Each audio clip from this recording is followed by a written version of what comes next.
friends, today we are here to discuss about the complications in the endoscopic anti-skull base surgeries. How to avoid, and if at all, if it occurs, then how to manage it. You know, the advantage of the endoscopy anti-skull base surgery nowadays, like it provides most direct route to the anti-skull base, right from the frontal air sinuses to up to the clivus, and even up to the anterior arch of the C1 and C2 dents. And there's no need of brain retraction. As you go to the skull base pathology, you really so much of brain retraction, but by the endoscopic endonasal route, there's no need of brain retraction and no need of crossing cranial nerves. It offers excellent visualization to the tumor and the surrounding neurovascular structure, so the morbidity and mortality is very low. Postoperative recovery time is also very short when we compare it with the conventional neurosurgical approaches. And if added with the image guidance, neuronavigation is of ultimate advantage. So the procedure is good, but there are always complications during any kind of surgeries. In this particular surgeries, you are dealing with everything with the nose, and the vascular injury is a major source of morbidity and mortality.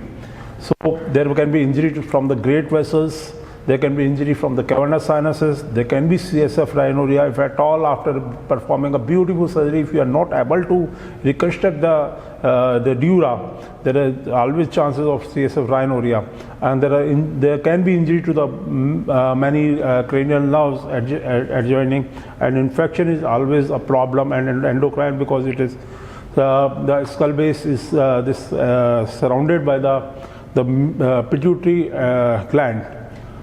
So today we are going to speak about we are going to discuss about the carotid artery injury. As you can see here, this is a pituitary gland, and it is all surrounded by the carotid artery on the both sides and the cavernous sinuses here. You can see around the pituitary. There are some risk factors for the ICA rupture, like sometimes you can see the well pneumatized this sphenoid sinus, in which there are a small thin wall of even the mucosa over the carotid, and many a times one of the sphenoid septa attached to the ICA, and there can be midline ICA or kissing kind of ICA may be there. In cases of the revision surgery, when there is no normal anatomy we lost, and prior radiotherapy, again the tissue is very fragile in acromegaly and the large tumors which are already distorted the anatomy. See, here is an example while performing the pituitary surgery after completion of the removal of the wrong use of the instrument. You can see the carotid artery bleed. So what to do? If at all, we should try to avoid this kind of inadvertent use of these instruments. But if at all, if it occurs, then what should we do? Don't get panic. Immediate tight packing should be there. Whatever material is with you, that can be even gauze, gel foam, Surgicel, whatever is there. So you can immediately tightly pack over the carotid hole from where it has been ruptured. And if at all, if it is not possible with the endoscope, if you are not sure, you are not comfortable with your assistant, so immediately we can shift on the microscope, apply the nasal Hardy retractors, and immediate tight packing should be done.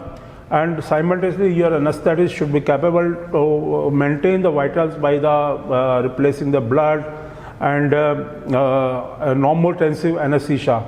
And simultaneously, intervention radiology should be called upon.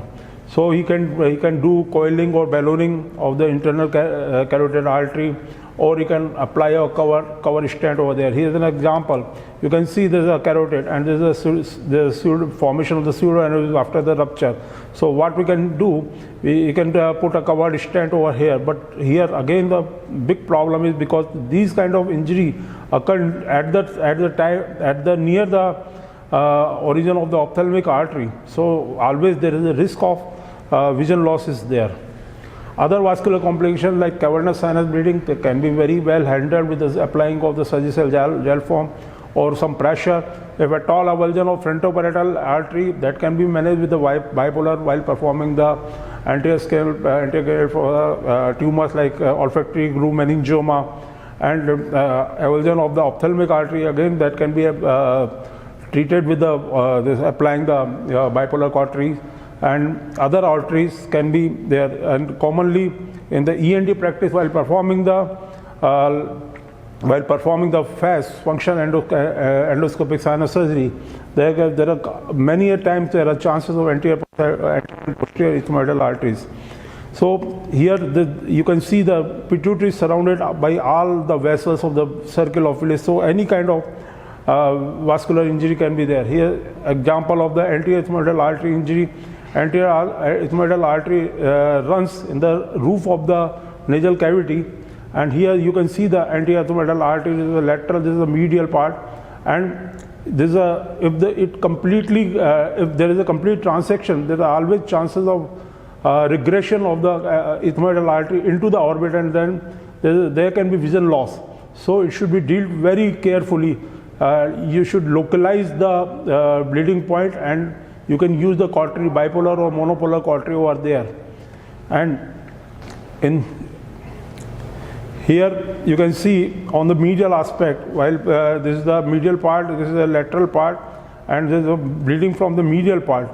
See here the lamina praepucia is there, which is the thinnest part of the anterior skull base. So if this bleeding is not controlled properly, there can always be chance of CSF leak. So to conclude, thorough understanding of the paranasal sinuses and skull base anatomy should be there, and preoperatively the surgeon and his assistant should make a three-dimensional imaging in his mind before starting the surgery. And we should always follow the basic microneurosurgical dissection technique. And it is reminded it is a teamwork comprising of neurosurgeon, ENT surgeon, anesthesiologist, and intervention radiologist. Thank you.